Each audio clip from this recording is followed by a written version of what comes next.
الله الرحمن الرحيم أم حسبتم أن تدخلوا الجنة ولما يأتكم مثل الذين خلوا من قبلكم مستهم البأساء والضراء وزلزلوا حتى يقول الرسول والذين آمنوا معه متى نصر الله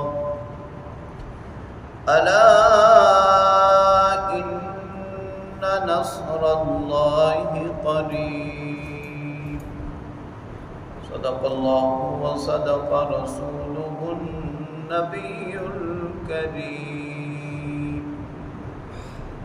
سورہ بقرہ کی آیت نمبر 214 کی تلاوت آپ نے سماعت کی۔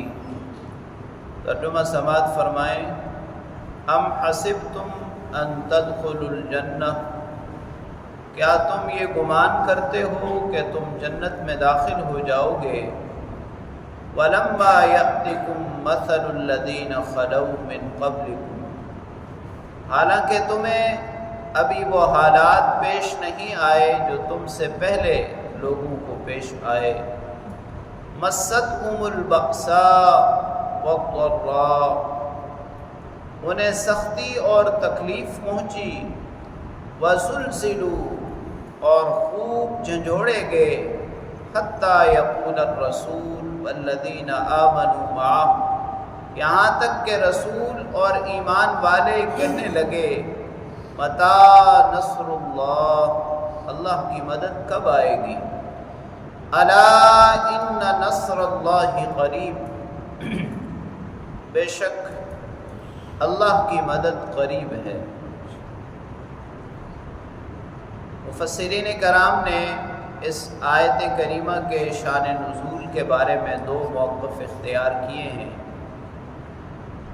بعض حضرات اس کو غزوہ احزاب اور غزوہ خندق کے حالات کے مطابق اور اس سلسلے میں نازل ہونے والی آیت کریمہ بیان کرتے ہیں، اور بعض مفسرین نے غزوہ احد کے موقع پر اس آیت کریمہ کا نزول بیان فرمایا ہے۔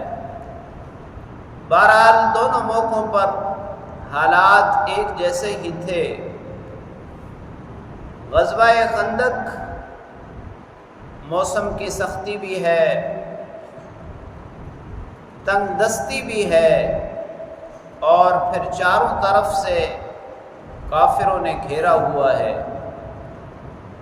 اسی طرح غزوہ احد کو اگر دیکھیں تو نبی کریم صلی اللہ علیہ وسلم جب حضرات صحابہ کرام رضوان اللہ تعالی علیہم اجمعین کے ساتھ مکہ مکرمہ سے ہجرت کر کے مدینہ طیبہ آئے، اکثر صحابہ کرام اپنا مال و متاع مکہ مکرمہ میں چھوڑ آئے تھے، اس لیے معاشی حالات بھی اتنے اچھے نہیں تھے۔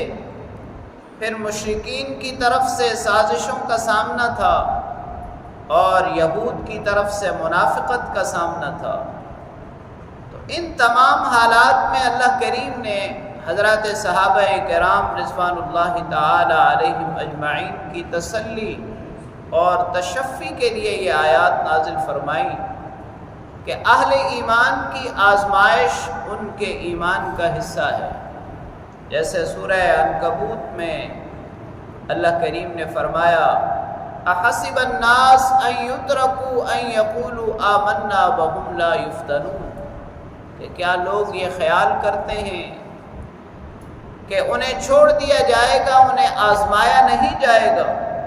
تو آزمائش ہمیشہ اہل ایمان کی ہوتی ہے۔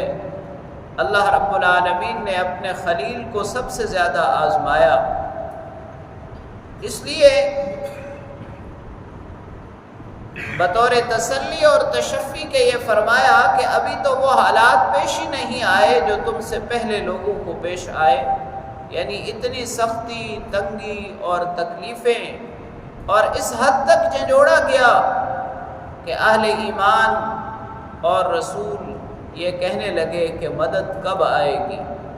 یہاں یہ مراد بالکل نہیں ہے کہ اہل ایمان اللہ کی مدد سے مایوس ہو گئے، لیکن تنگی اور تکلیف اس حد تک پہنچ چکی کہ اب وہ مدد کو پکار رہے تھے۔ تو پھر اللہ رب العالمین ایسے موقع پر اپنے ماننے والوں کی مدد فرماتے ہیں اور ان کی نصرت فرماتے ہیں۔ اس لیے فرمایا ان نصر اللہ قریب، اللہ کی مدد قریب ہے۔ اللہ کریم سے دعا ہے اللہ تعالیٰ کلام پاک کو پڑھنے، سمجھنے اور اس پر عمل کرنے کی توفیق نصیب فرمائے۔